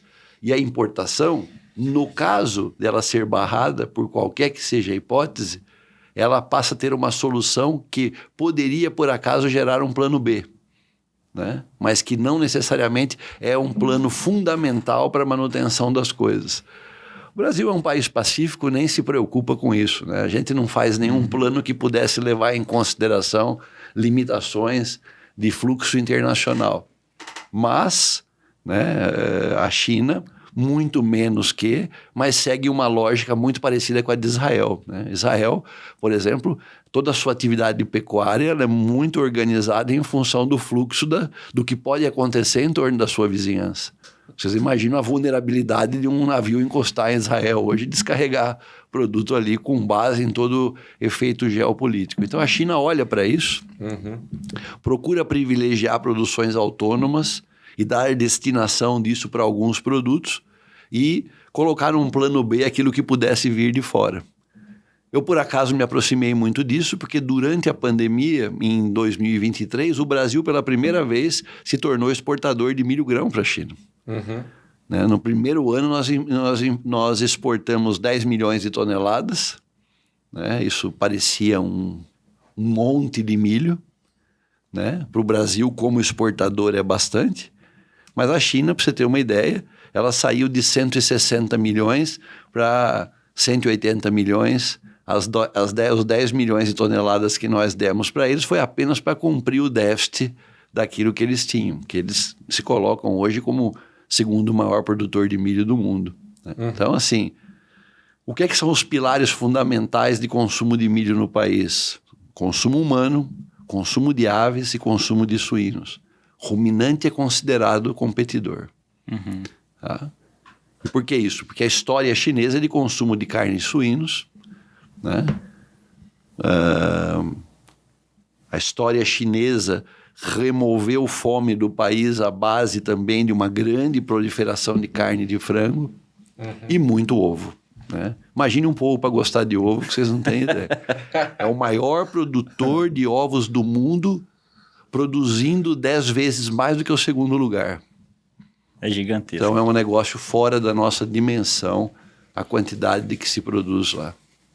Então não sei se ficou clara a ideia. Sim. Mas assim, o milho é um assunto que dispara emoção, né? Não é um ingrediente sem marca, né? Quando você fala de milho, tem uma série de efeitos envolvidos nisso em termos da soberania nacional. Interessante. Acho que deu pra gente ter uma boa ideia aí desse cenário chinês, né, pessoal? O professor Nussi, que eu acho que tem uma didática aí que vocês já viram, que é excepcional. Foi treinada muito em igreja aí do interior de São Paulo. Bom senhor. Então a gente já faz parte aí dessa igreja e ter aprendido um pouco com ele também nesse sentido. E caminhando um pouco mais para o fim, professor, eu não queria deixar aqui de fazer uma divulgação, que eu acho que ainda é um trabalho muito bacana que você faz, mas ainda que precisava ser mais divulgado, né? Hoje aqui a gente tem em Piracicaba o Exalc Lab, que é um laboratório filiado à Exalc, que faz toda essa parte de bromatologia, mas também a gente tem ali em anexo o laboratório do QCF, que trabalha muito aí na parte de análise de perfil fermentativo de silagens. E eu acho ainda que é uma análise muito pouco feita no Brasil, né, Will? E eu queria deixar esse espaço para você comentar um pouco da importância sobre isso, de fazer essa análise, né, da maneira correta, e quais são os vieses que tem, que eu acho que é muito comum, né, Will? A gente está no campo, o pessoal tem usado a análise de NIRS para discutir fermentação de silagem. E a gente sabe que tem alguns problemas aí, principalmente na hora que a gente seca a amostra antes de ir para o NIRS, a gente sabe que tem volatilização de alguns, né? Então, de alguns componentes. Então, acho que era legal até para falar um pouco da importância e desse serviço que vocês prestam e o viés que talvez tenha interpretar uma análise de NIRS para definir aí se a sua silagem foi bem ou mal fermentada. A gente começou com isso, né? Acho que, inclusive, vocês estavam por aí, né? Mais ou menos na época em quando a gente começou a mexer com isso. Foi uma época em que uns 2 ou 3 laboratórios do mundo começaram a desenvolver métodos e equipamentos para essa área de componentes voláteis de silagem. A gente foi muito apoiado nessa época por um conjunto de pesquisas feito pelos alemães, né? A gente tinha uma parceira, uma professora muito ativa nessa área, que ajudou muito nesse primeiro estabelecimento. Demoramos algum tempo para fazer as curvas de recuperação dos componentes voláteis e a identificação dessas espécies químicas. Toda vez que se faz silagem, a gente tem pelo menos aí 5 grandes classes de componentes que são gerados na fermentação. Os ácidos orgânicos são os mais comuns, né, como por exemplo o ácido lático, mas a gente tem um conjunto de álcoois, nós temos cetonas, aldeídos, ésteres, que são produtos de fermentação. E todas essas são moléculas muito energéticas, que a gente espera que o animal faça a transformação disso e converta isso em energia. Acontece que entre tirar isso do silo e levar para o animal, algumas dessas moléculas podem se volatilizar e a gente perder voláteis para a atmosfera. Então, conhecer o pool de componentes voláteis é uma maneira de adicionar energia. Que quando eu analiso uma amostra nos seus componentes fundamentais, como carboidratos solúveis, fibras, proteína, açúcares solúveis, amido, eu estou me remetendo a componentes bromatológicos tradicionais. Mas eu estou deixando de lado todo o conjunto de produtos da fermentação que ainda são energéticos. Em algumas silagens, esse pool de moléculas representa 5% de acréscimo de energia. Em algumas silagens isso pode superar 10% a 15%. Então, dependendo da matriz que eu estiver trabalhando, o erro em subestimativa da energia é muito grande se eu não considero os voláteis. Naturalmente, a análise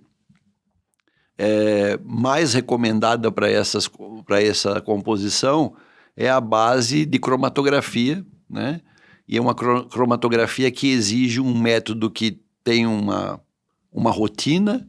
Ele não é tão simples de ser feito, ele tem uma metodologia relativamente lenta, mas ele é preciso. E, naturalmente, ao longo dos anos, o que se buscou é utilizar o NIRS com curvas de calibração para estimar essas frações. O mercado vai ter curvas melhores e piores, mas até hoje este é um segmento em que as predições do NIRS elas ainda não são tão boas como o NIRS é muito bom para predizer componentes bromatológicos tradicionais. Então nós temos erros, né? Nós temos erros na predição por NIRS, às vezes subestimando, às vezes superestimando.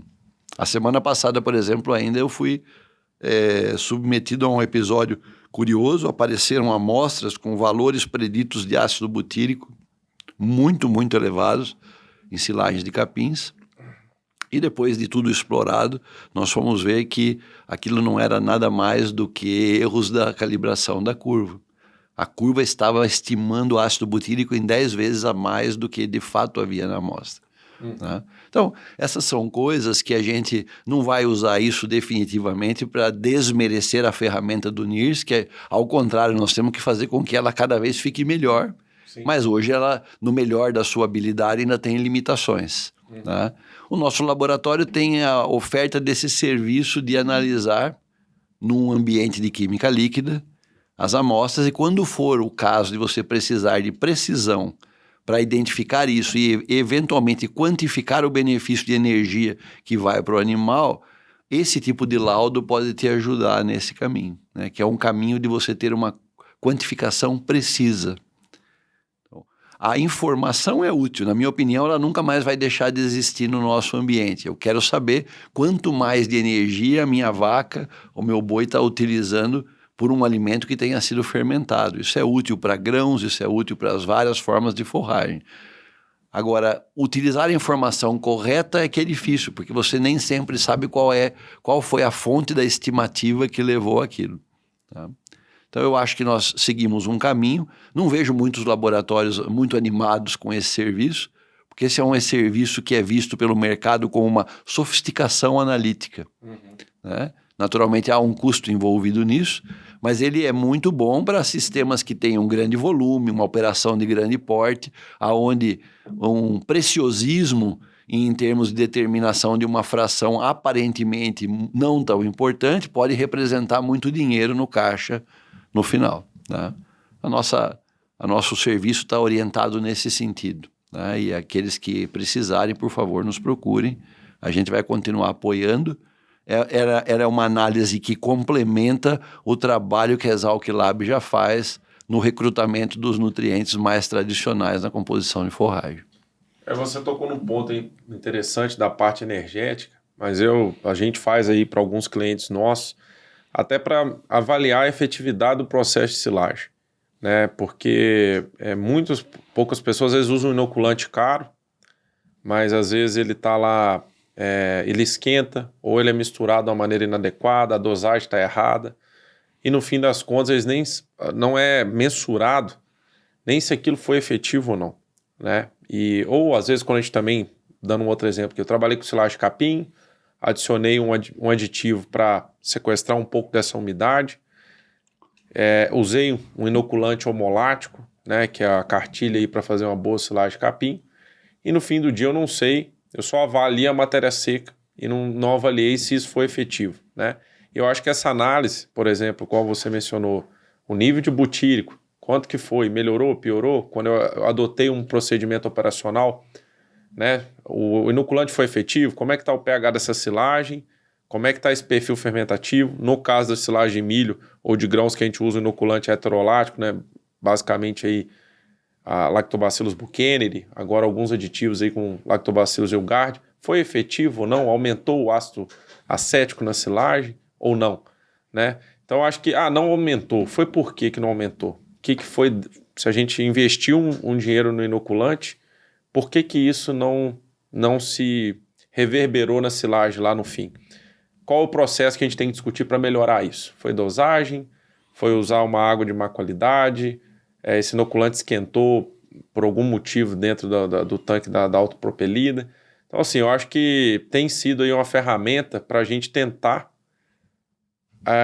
melhorar os processos, né? E eu acho que tem sido muito interessante, ajuda a discutir, levantar discussões nas fazendas. E até eu acho que com o decorrer do tempo, né? Acho que é um laudo aí que tem mais de 15 componentes, se eu não me engano.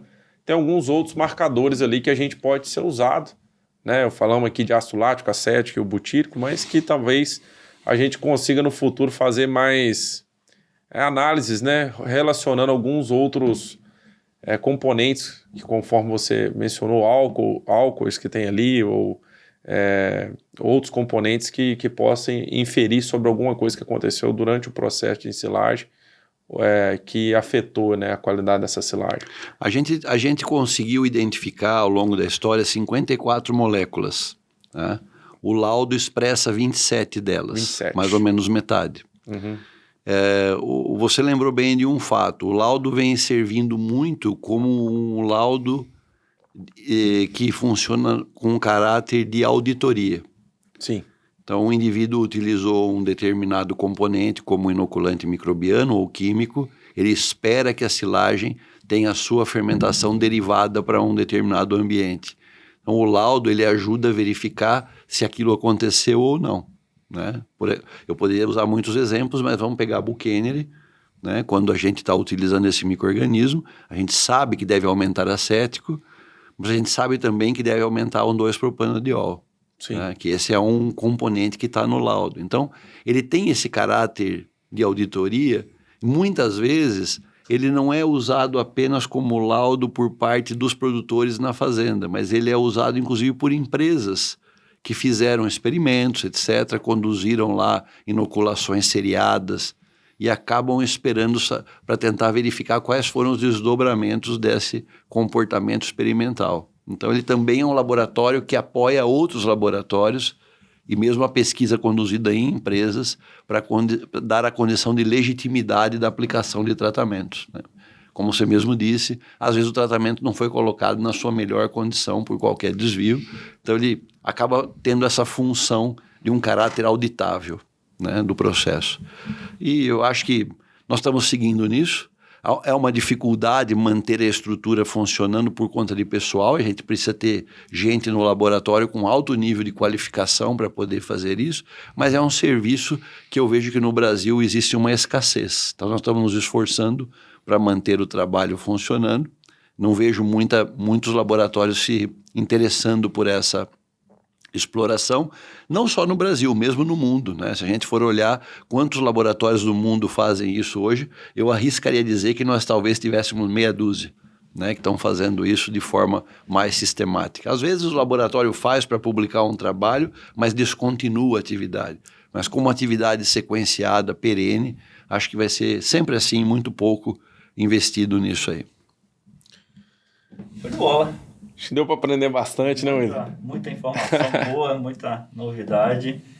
E acho que caminhando pro final aí, né, Gustavo, a gente queria, professor, primeiro, obviamente, agradecer aí, né, a presença do senhor aqui para a gente. Eu acho que é de extrema importância a tua presença aqui para nós e para quem está acompanhando aí também o podcast. Acho que muito insight, muita coisa boa aí. E queria agradecer o senhor, tá? E passar a palavra também pro Gustavo, pro senhor aí, para a gente ir caminhando para o final. E depois gostaríamos de solicitar do senhor também duas indicações de bons profissionais como o senhor, para a gente trazer aqui, para a gente poder bater esse papo também, sempre tá aprendendo, né, agregando aí nessa nossa nova iniciativa aí. Reiterando tudo que o William disse, né? Eu acho que para nós foi uma honra receber você, começar com uma pessoa que, além da gente admirar profissionalmente, participou da nossa história, né? Eu acho que se a gente está onde a gente está hoje, foram com pessoas como você, que foi importante para alavancar, né? E sempre, a gente sempre comentava isso, né, William? Eu acho que quando a gente veio para cá, o número de oportunidades que apareceu para a gente foi imenso. Então, assim, isso eu acho que parte muito da sua generosidade de possibilitar isso, né? Logo, assim, rapidamente, eu senti essa confiança para a gente dar palestra em oportunidades que, na época, na ocasião, você estava como diretor, estava atarefado, você confiou a gente, o quanto que essas oportunidades foram importantes para alavancar a nossa carreira, né? Para a gente conquistar espaço que a gente nem imaginava, né? E eu acho que isso aí é uma mensagem que eu guardo particularmente para mim, que eu acho que isso aí foi um grande virada de chave na minha carreira, na do William também, e de outros alunos, né? Isso aí você sempre democratizou muito as oportunidades para quem soube aproveitar. Então, acho que esse é um ponto aqui que eu queria enfatizar. Assim como os eventos, né? Que você sempre lutou para organizar, e a gente teve a oportunidade de conhecer pessoas aí do mundo inteiro, criar relacionamentos, expandir o nosso network. A primeira apresentação em inglês, acho que minha e do William foi numa dessas oportunidades, né? E isso aí também reverberou de uma maneira fantástica. Então, ter você aqui hoje para a gente é muito importante, foi muito A gente queria uma pessoa que a gente tivesse intimidade, né? Já que era o primeiro para aprender a fazer isso aqui, né? O William já era âncora lá em Capelinha. Eu tô aprendendo ainda, mas acho que muito fantástico. Você sempre tratou a gente muito bem. O churrasco lá na sua casa, a Camila, que sempre recebeu a gente muito bem, sempre foi uma relação muito familiar, né? A gente sempre sentiu que estava num ambiente de família. Então, nossa gratidão. Eu passo a palavra aí para você deixar uma mensagem final para a galera aí. Muito bem. Olha, primeiro eu me sinto super prestigiado, muito feliz em ter sido indicado por vocês para fazer essa operação de carro abre-alas aqui nesse projeto. Né? Eu acho que toda vez que a gente faz isso, para alguém que está nesta altura da carreira que eu estou, é uma chance de rever, né, coisas que a gente fez, que a gente superou fases importantes, isso nos fez melhor do que éramos anteriormente, e a oportunidade de rever isso, para mim, eu me sinto privilegiado. Então, super obrigado pela oportunidade, né? Nessa mesma fala, eu acho que está embarcada a ideia de que eu não esperava que isso pudesse acontecer por ninguém menos do que vocês dois, que foram dois dos jovens mais brilhantes com quem eu tive a chance de conviver nesta minha carreira aí. Eu convivi com vários, né? Mas definitivamente neste ambiente de ter convivido com vários, a gente aprendeu a identificar valores nas pessoas. Então, vocês dois definitivamente estão dentro de um grupo de pessoas das quais eu confio, né? Eu, em geral, confio, né? Isso faz parte da minha história de vida, não tenho dificuldade de delegar, e acho que à medida que a gente vai fazendo isso, as pessoas se sentem à vontade para explorarem o seu potencial. E vocês aproveitaram essas oportunidades muito bem, né? Não fosse assim, nós não estaríamos aqui hoje, nesse ambiente que é fruto dessa criatividade de vocês, disposição, acho que é um olhar produtivo da vida, né? Então, de novo, super obrigado por isso. A mensagem que eu deixaria é o seguinte: aprendi desde muito cedo que a gente tem que criar caminhos e oferecer oportunidade para os outros. A vida sempre encontra maneiras de nos retribuir a partir disso. Eu acho que sempre usei esse princípio, tive o benefício e a sorte de ter tido na minha estrada gente assim muito, muito especial em termos de formação humanística, que acabaram moldando também a minha personalidade nesse caminho. Esse confiar está embarcado nesse ambiente, que é acreditar que aquelas pessoas podem fazer muito mais do que a gente imagina. E acaba acontecendo, quem sabe por uma conspiração universal que a gente não compreenda integralmente, mas sempre deu muito certo. Então, eu acho que vocês não são um exemplo diferente disso, né, do qual eu me orgulho do sucesso de vocês, ainda que indevidamente, né? Vocês têm um orgulho que é mérito de vocês, eu me aproprio de parte dos benefícios disso de forma indevida, mas alguém como uma espécie de pai orgulhoso, né, que tem um olhar crítico de entender que sim, todo aquele esforço que eles fizeram deu certo, e eu tive a chance, de alguma maneira, de conviver com o crescimento profissional e pessoal deles. Então, desejo a vocês um monte de sucesso nessa nova jornada, né, que vocês tenham a chance de entrevistar pessoas que, de alguma maneira, num pequeno detalhe da fala, disparem um mecanismo, um raciocínio, uma ideia, que você vai falar assim: puxa, passei a ver a vida de maneira diferente com esse comentário, ainda que ele tenha sido despretensioso.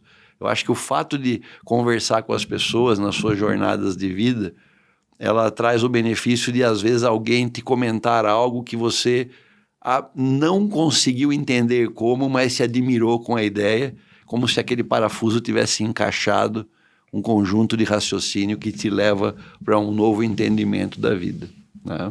Tenho certeza que vocês vão identificar gente muito habilidosa que vai continuar sendo entrevistado por vocês aqui, né? E a minha sugestão é que vocês procurem por pessoas generosas. Essas pessoas é que definitivamente fazem a vida das pessoas que estão no entorno delas serem diferentes. Obrigado pela oportunidade e muito sucesso, que esse programa, esse projeto tenha uma vida longa. E só para deixar claro aí que esse ano o Botafogo vai ser campeão, não vai dar pro Palmeiras, não. Bem, aí eu sou obrigado a discordar. E em poucos meses nós vamos ter certeza absoluta do que vai acontecer. Legal, pessoal. Fechamos por aqui. Obrigado aí por você ter acompanhado esse episódio. Indica aí para o pessoal que possa vir a ter interesse. O nosso intuito aqui é divulgar conhecimento e pessoas que têm mensagens como essa que você assistiu aqui hoje, isso que nos move, né? E fica aqui um grande abraço, meu e do William, em especial aí para você, por ter assistido e por estar compartilhando. E se inscreva aí no nosso canal do YouTube aí para estar acompanhando mais. E também no Spotify. Spotify, Instagram. Estamos aí nas mídias sociais. E também, depois a gente vai, nos próximos episódios aí, também divulgar um pouco dos nossos cursos, treinamentos que a gente tem online. Um deles é específico em silagem, que é a imersão silagem, que a gente discute aí de ponta a ponta toda a parte produtiva, né, que o William aborda muito bem, a parte agrícola e também a parte de confecção, que aí eu abordo. Então, o nosso intuito aqui, silagem é um dos temas que a gente vai falar demais, mas também vamos falar de nutrição e também sempre também trazer essa parte operacional de fazenda, que eu acho que tem muito conceito que está na teoria e não chega na ponta. Esse é o nosso intuito. E fica com a gente aí que vocês vão estar aprendendo demais aí. A gente também, eu acho que esse vai ser o nosso privilégio, né? De consolidar, conhecer pessoas, ter bate-papos e isso aí que o professor nos acabou de comentar aqui. Às vezes, numa pequena fala, tirar um insight para a vida. Eu acho que isso aqui vai ser muito legal para a gente. E é isso, tá bom? Um abraço aí, fiquem com Deus e tenham uma boa semana. Valeu, pessoal. Um abraço e até o próximo. Um abraço.